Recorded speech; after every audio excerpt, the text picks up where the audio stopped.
looks like multiple puncture cut wounds. Actually, it's closer to 20 that he's got, and that's just in the shirt. What these officers were seeing was nothing short of demonic, but even more unholy was the story that gave birth to this terrifying crime scene.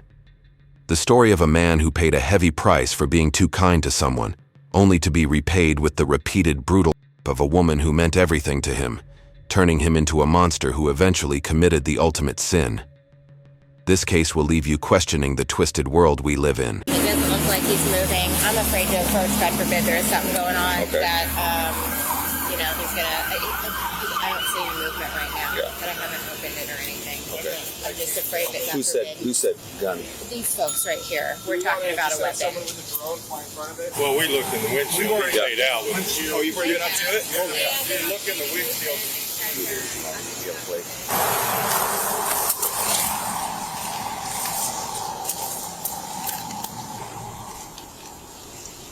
Can't see anything yet.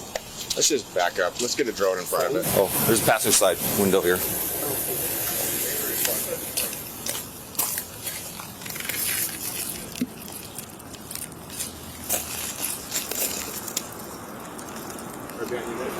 He's 10-by-4. Is he? Yeah. Oh, yeah.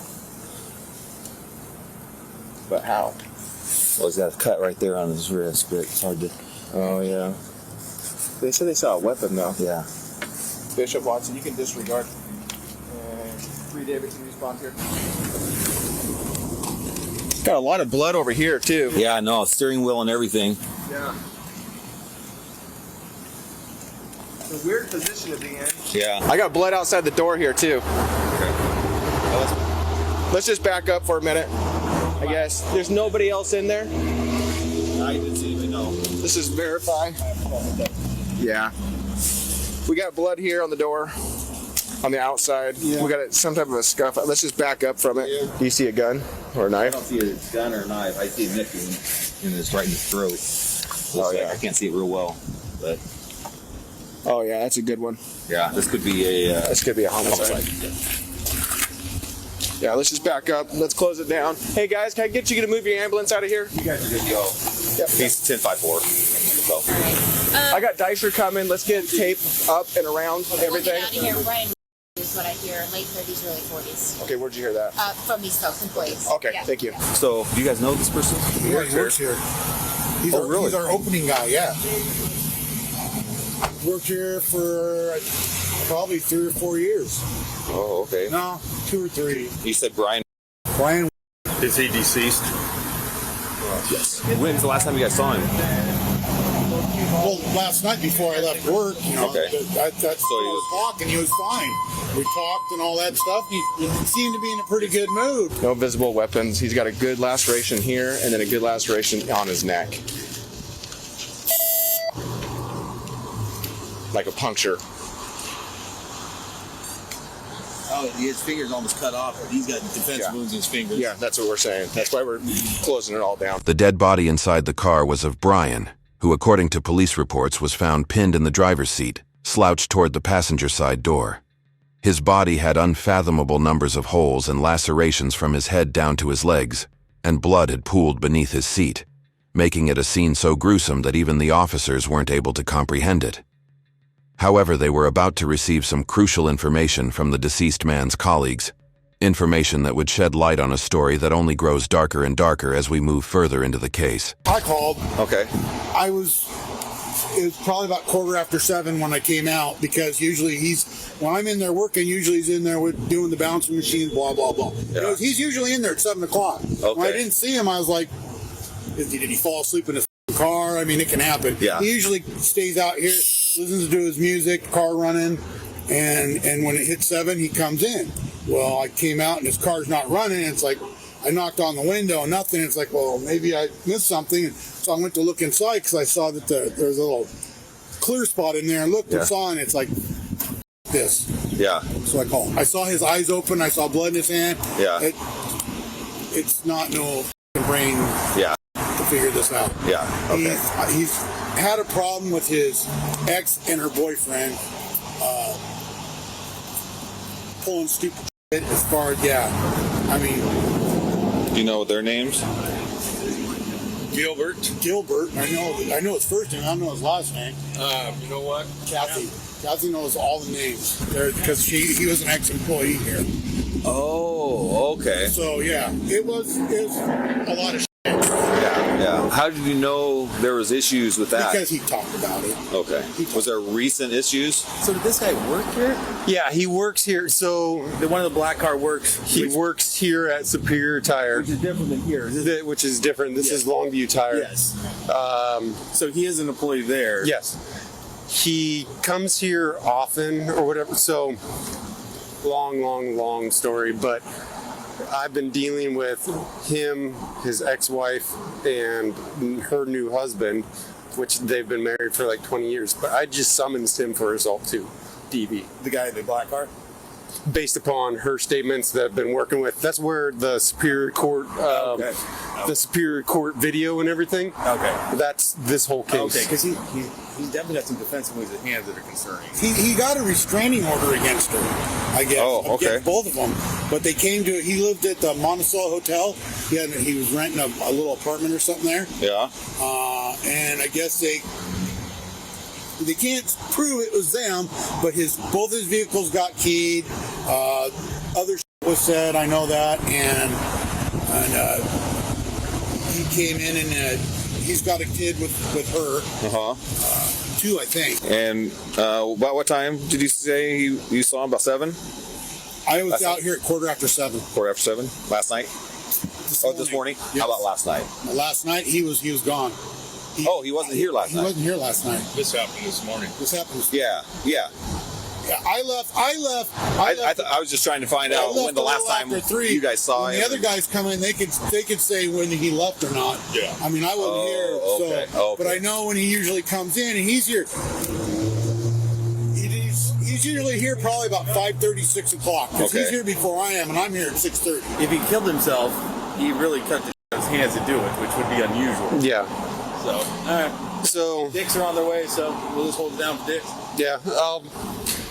My reports will probably come into play in some of my conversations with her because she's just purchased a gun and she's still alleging harassment by him and everything. And so that's what I know. I have the names, so for Ken, I can give him. I know the. We'll get to that when we get to the Yeah. but let's worry about the scene and clear the scene. Yep.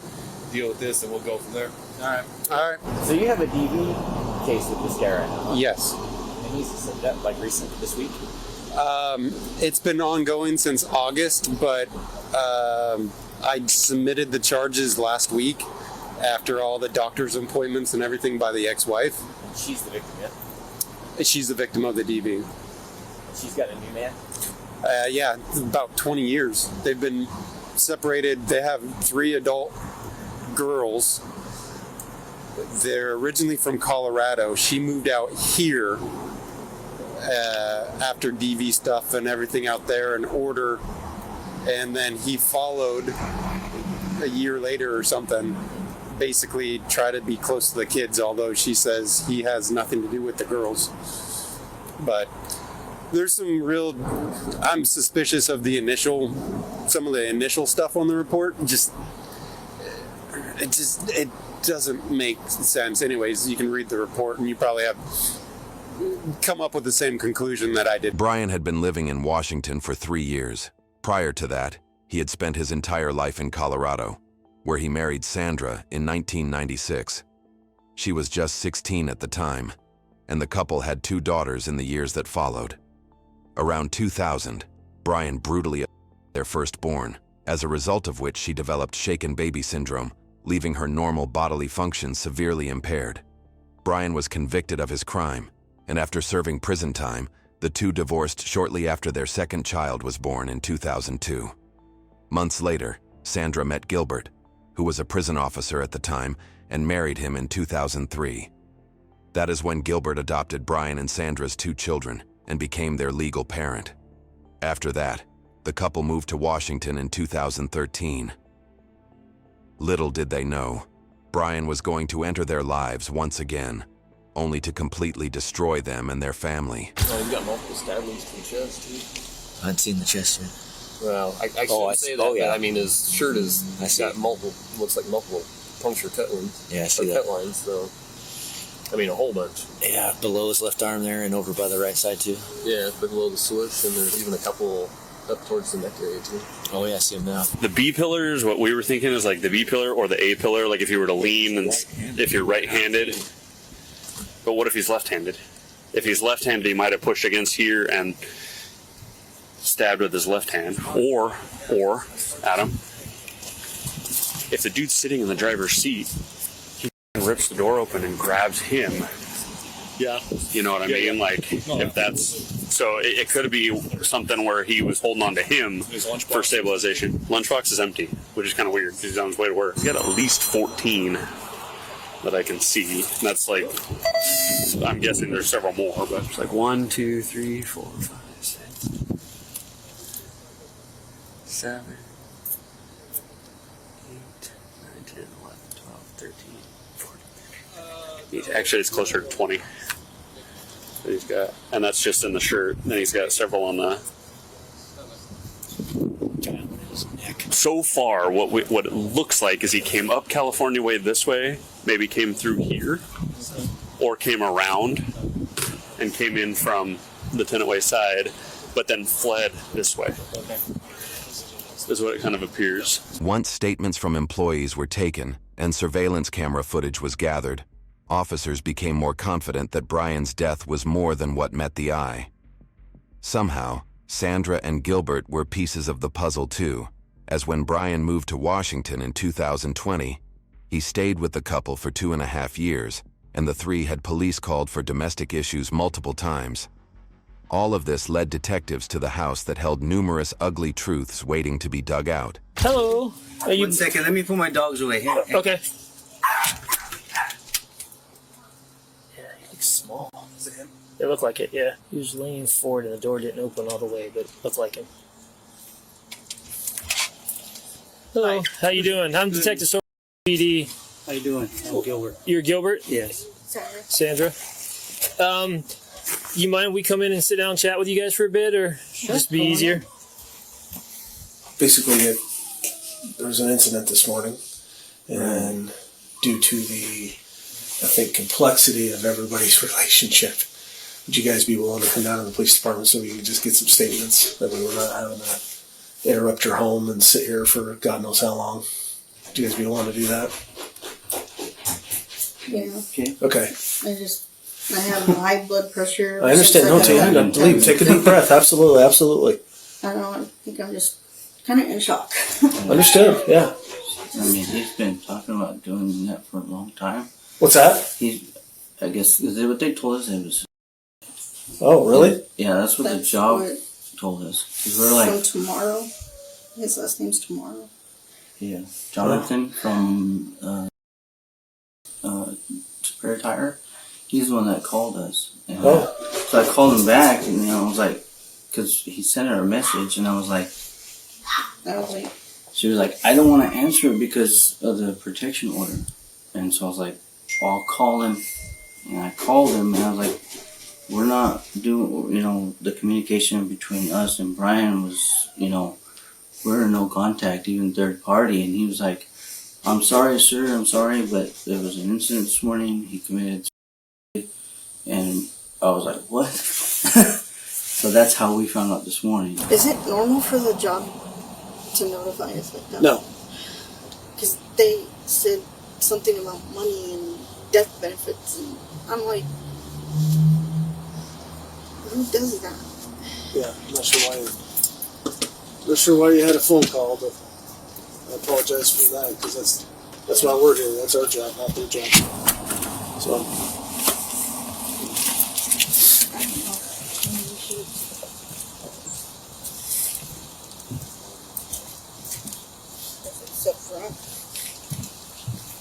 They're going to drive themselves, whether they have a car.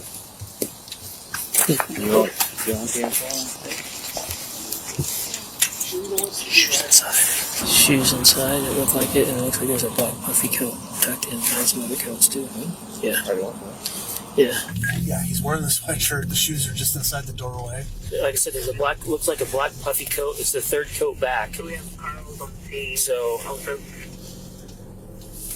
third coat hanging. I was trying to check out his hands, and I couldn't either. As soon as we get there, we gotta separate both of them from their phones. Okay, so do you want? We're gonna. Okay, if Sandra, if you want to go in there, and then you good to go in there. Separated. This is what we do. That's how we talk. Do you need anything to drink or anything? We're at LPD. I'm Detective Sawyer. You're not under arrest or anything like that. You're free to go anytime. But since we're at LPD, everything's audio and video recorded. All right, you understand that? And you're okay with that? Yeah. That everything's audio and video recorded? Okay. During her interrogation, Sandra began by telling officers that Brian was her first love, and that after she separated from him and married Gilbert, she developed a skin condition that caused boils and rashes to appear whenever she was out in the sun. This is why the couple decided to move to Washington, as it received less sunlight and she would be more comfortable there. After 7 to 8 years, the kids found Brian on Facebook and wanted to meet him. This is when Gilbert paid for Brian's ticket in 2020 to come to Washington and stay with them at their house. Although the police department released only the audio of Gilbert's interview with no visuals, it nonetheless pieces together every part of this dark puzzle and helps us better understand how and when things began going downhill. In the 18 years that he was non-contact, it didn't work.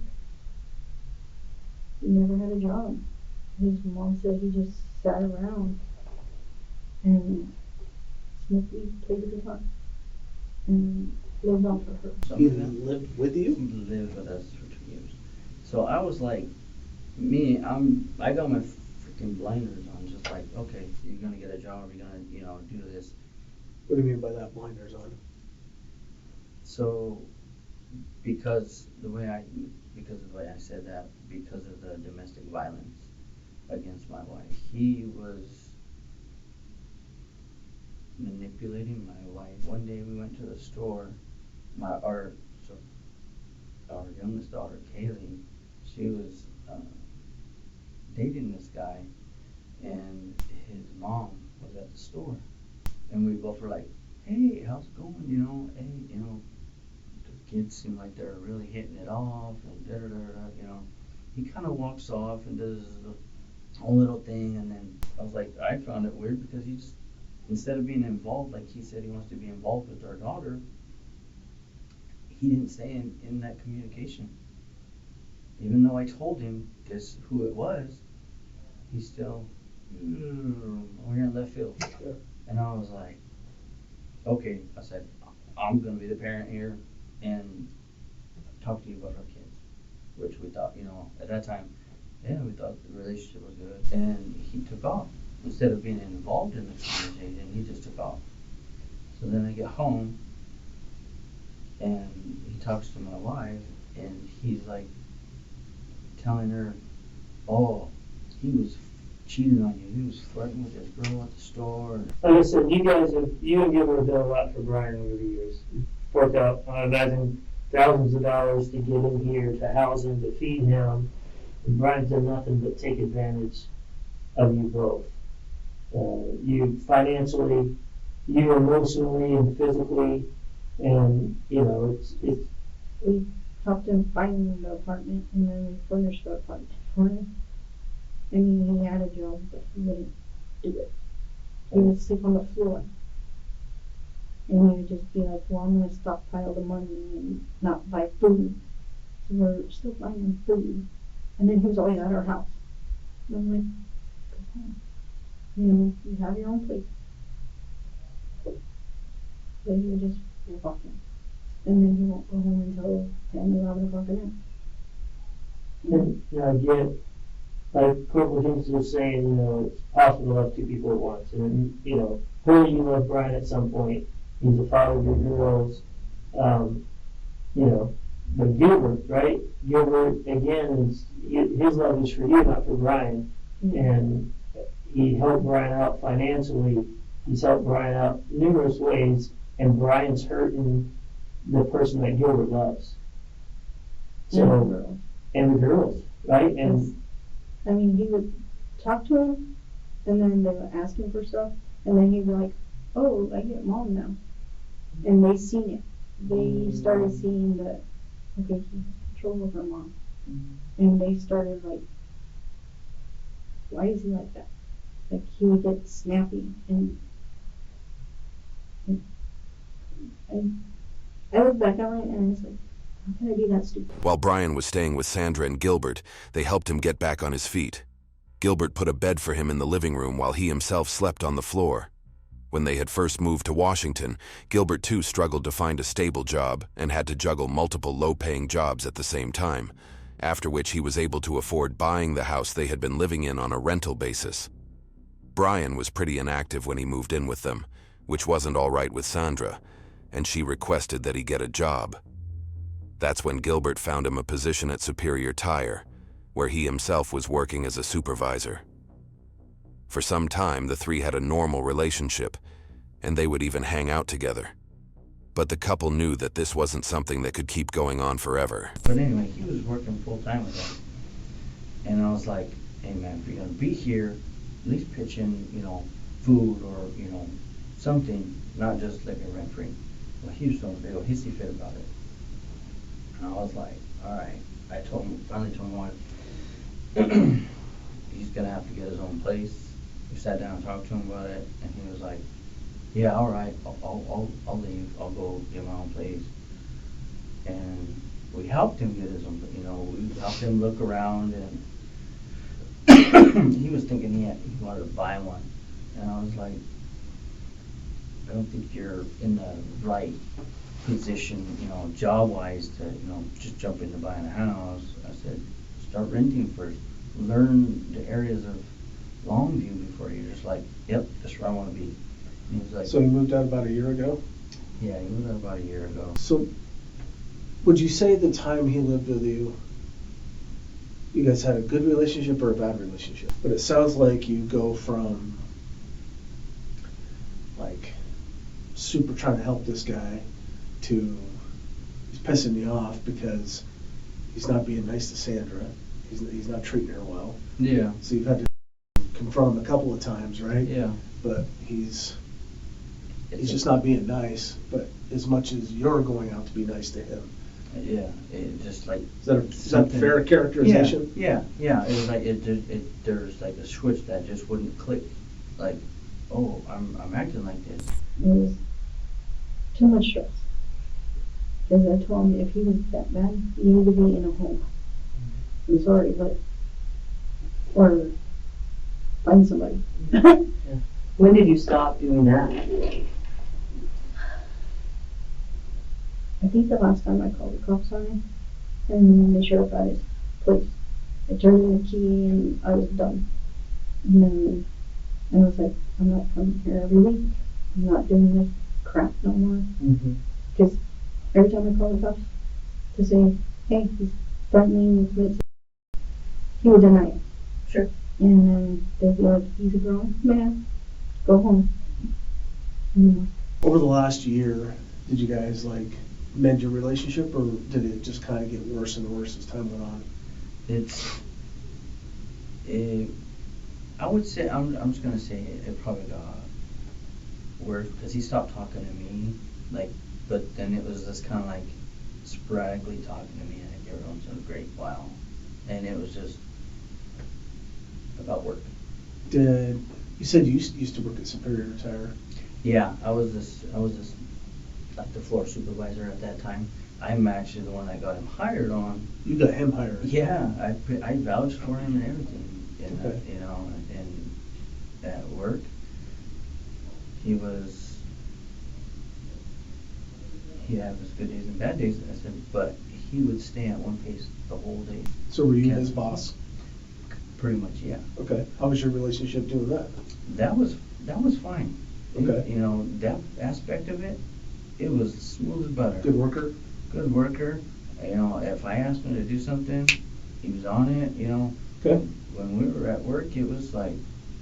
So how did the relationship, most recently, how did it start going south? Between me and him? Yeah. I think it was more or less him just stopped talking to me. Short conversations. I try to, have conversations with him, So him not talking to you bothered you more than assaulting your wife? Oh, no. No, the assault, yeah, the assault irritated the shit out of me, honestly, but I was like, holy, what the hell? What possesses somebody to do that? So after he did that, did you have any contact with him? No. After that, I was like, I said, I'm done. Before Brian found his own place to live, he would get into a lot of small fights with Sandra about the way she lived and what she wore. All of these tussles prompted the couple to ask Brian to find his own place to live, which they eventually had to find for him. After moving out, Brian began getting depressed, and Gilbert connected him with a therapist while also monitoring his medication from time to time. He would also threaten Sandra with suicide and demand that she perform certain tasks, or else he would kill himself. Sandra continued to do all of it for him, things that went far beyond normal tasks, and Gilbert had no idea about it. Though, all of it changed after Brian assaulted Sandra in August of 2023. And what specific things did he want me to do? He wanted me to at his place. And I did that because my daughter needed the tuition fee. Okay. And he said, if you do that, then I'll go pay it right now. So I felt like very much like a prostitute. And I didn't know how to tell Gilbert because I felt like I put myself in that situation. Well, how does he find out about that? On the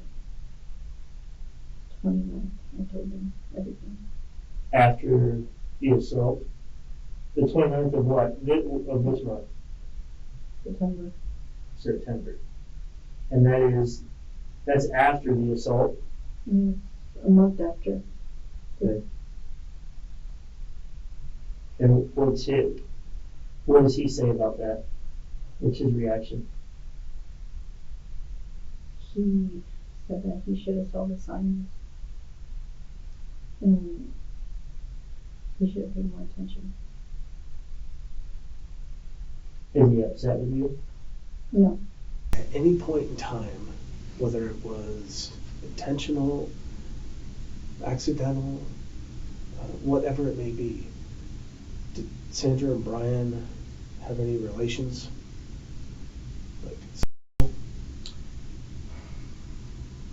After everything, I didn't know anything about any of what happened. He was abusing her because my daughters, she would say,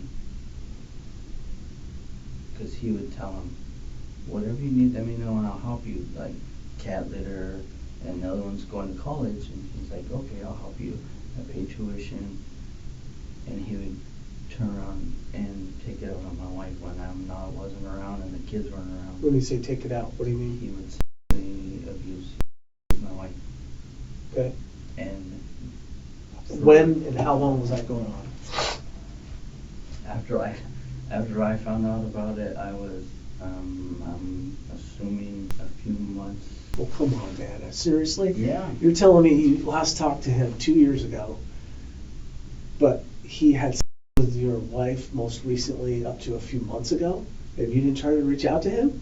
I stayed cool. I stayed calm. I stayed the way. I did. All right. And I was so pissed off and livid. I was like, no, this ain't going down like this. He's gonna, I told her, I said, he needs to pay for his consequences of what he did to you. I said, it's time to stop hiding behind whatever he's got this hold on you. I said, it's time to let it out. And that's what started this whole court system, the whole protection order. I was like, it's time to stop. And I said, for us to get better, you need to stop this. You need to put a stop to him. So I called. She's like, okay, I'll write a statement.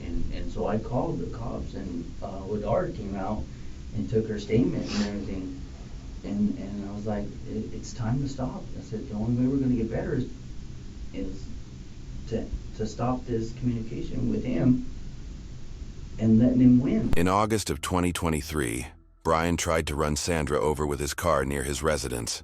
A few days later, he picked her up and threw her onto a glass table in his house during an argument, injuring her right arm and waist so severely that she required surgery to recover. All of this happened while he was still f***ing Sandra, according to her, and that was the last day she spoke to him. Police were called, but the only conclusion of their investigation was a no-contact order between the two for 99 years, which Sandra and Gilbert were not happy about, as they felt Sandra's abuser was still roaming free while she suffered every day. Gilbert even left his job at Superior Tire and took another job elsewhere just to avoid interacting with Brian. With Brian, there's gonna be an autopsy today. It is scheduled for today. We're fingers crossed. But what we can tell you is that this isn't something that he did to himself. Okay. And that's why we're having this conversation. And our job is, I'm not trying to point fingers, but our job is we have to flip over every rock and look at everybody to find out what happened. Because regardless of what Brian's done in his past, what happened to him was wrong. And so we Well, what happened to me was wrong too, but 100%. 100%, you are correct. And I know that charges were coming for him. you know, all this could have been avoided if the first officer would have done something when he hit me with the car. And I did sign a complaint on it because it was ridiculous. I'm the one that called 911. You told me to go home and make better choices. Is there going to be any video cameras that show any of your cars, other than your son going to school at 7? Is there going to be any cameras that show any cars leaving your property, be it in the alley or on the street? Not that I can recall. Okay. What if I said we had different? Okay. What if I said I had a guy running from the scene wearing everything but you're wearing minus the shoes and the pants? And the shoes that I saw are in your living room.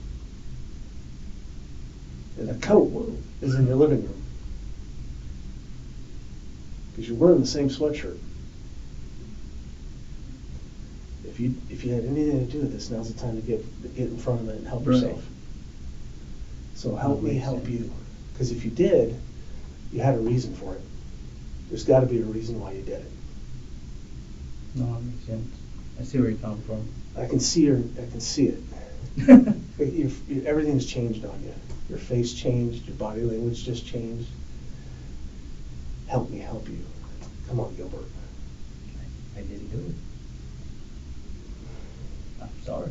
Okay, well, when I take your sweatshirt and I find blood on your sleeves, when I take your cell phone and your cell phone timeline doesn't match up with what you're telling me, when I take your shoes and your shoes match the exact dirt that's at the side of the car, because I saw dirt on the sole of your shoe, they're the exact same shoes running from the scene. We have you on business cameras running, wearing that sweatshirt with those shoes that are in your living room, with the coat that's hanging in your living room. You're pissed off. I'd be pissed off too. I would. When people are angry, people just do stupid. People do things that they regret. Yeah. People do things that maybe they wish they didn't do.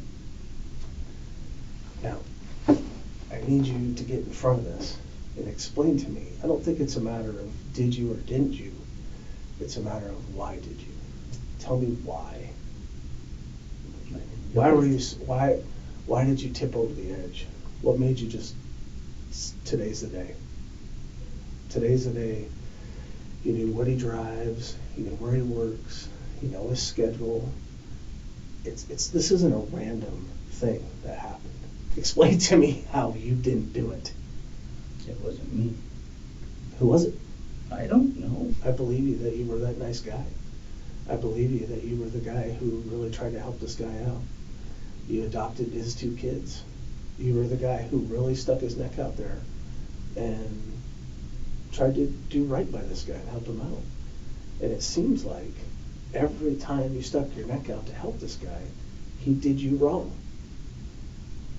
Ultimately, to commit the ultimate, which is have an affair with your wife back, I mean, that's frustrating. Yeah. It's devastating. It was hard to swallow. Yeah. So that's not something that I think any guy or any female, anyone in a relationship, but definitely I think a male, I think takes lightly, especially for someone who has given up as much as you have. So it is understandable why you had your limit. It is understandable why you had reached your max and you just can't take it anymore. So I'm telling you, the things that I described to you, it's not that it doesn't look good for you. It really doesn't look good for you. So I need you to tell me why you did it. Why you did what you did, not if you did it. You would have been in jail for hitting me with the car. I'm sorry, but I'm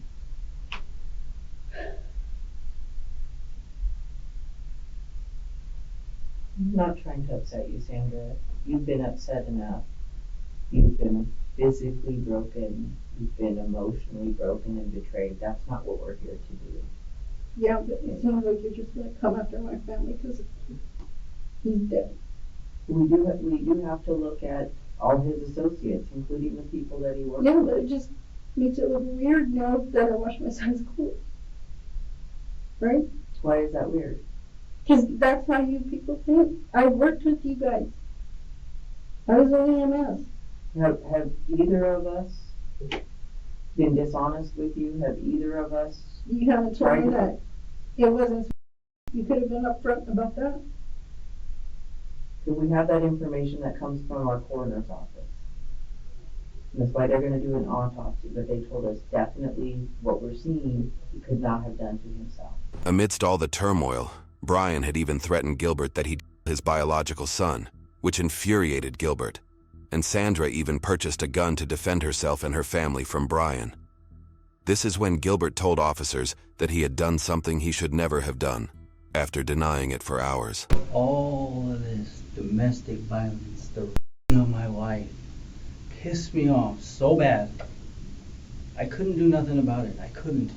I tried not to. I couldn't. Right? I couldn't do it. For her sake, went to the cops.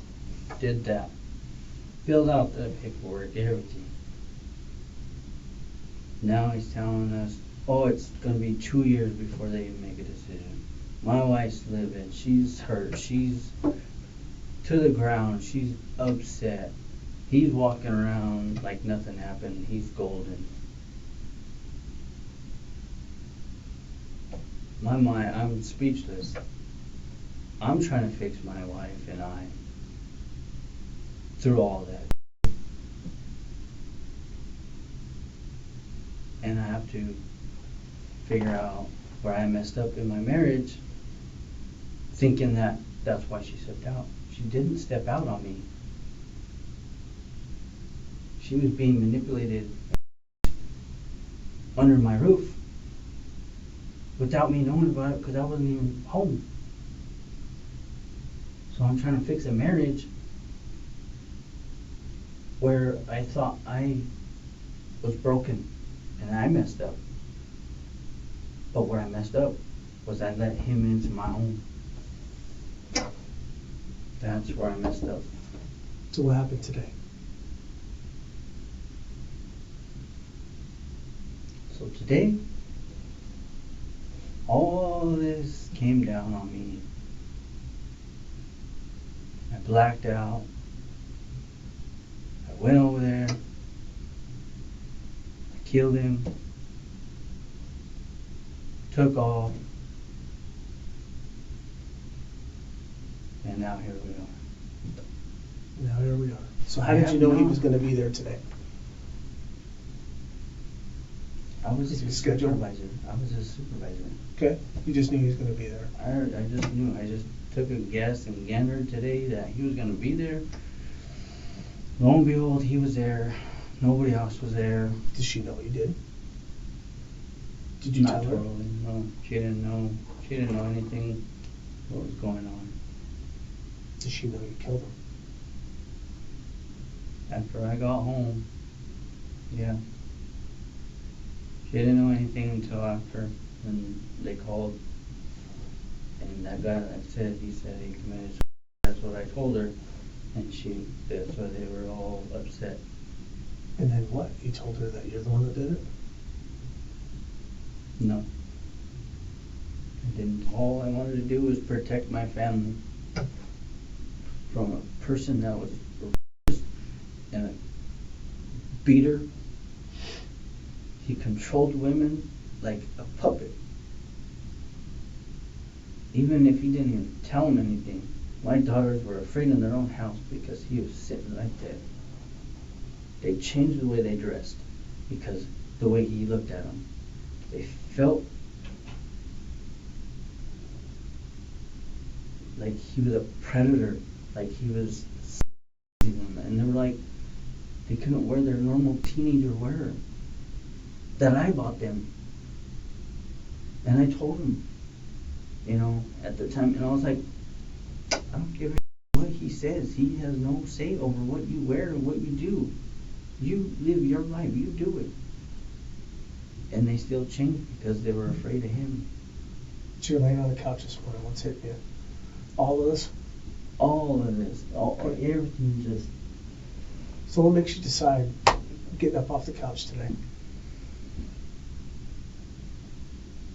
Honestly, I didn't want to get up off the couch. I was so mad. I was so frustrated. I don't even remember getting off the couch. I remember I opened the door. And I think I saw the white of his eyes. I think I stabbed him. You know where? No. Do you know how many times? No. Did you say anything to him? No. I didn't say a word. Didn't say a word to him at all the whole time? The whole time. When he said, what the hell, did he say anything else after? Stop, don't, leave me alone, get out of here, swear at you, anything? No. He's just swiping at you like this to push you away?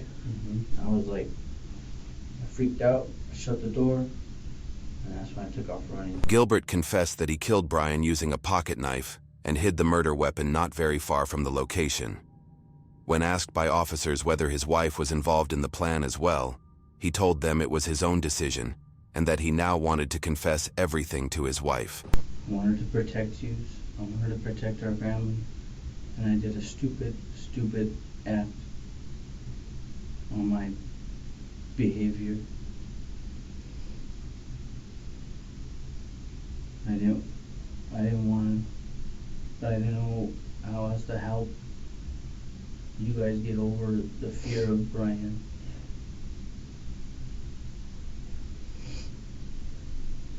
So I did the one thing that I couldn't possibly think of to help you guys be safe. I don't blame you. I blame that cop.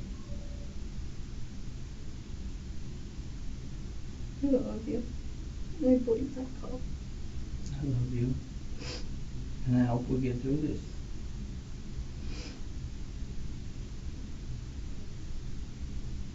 I'll always love you, and I will be back with you as soon as I possibly can. I promise. I told you I love you forever. Can I at least give her a hug? Sure.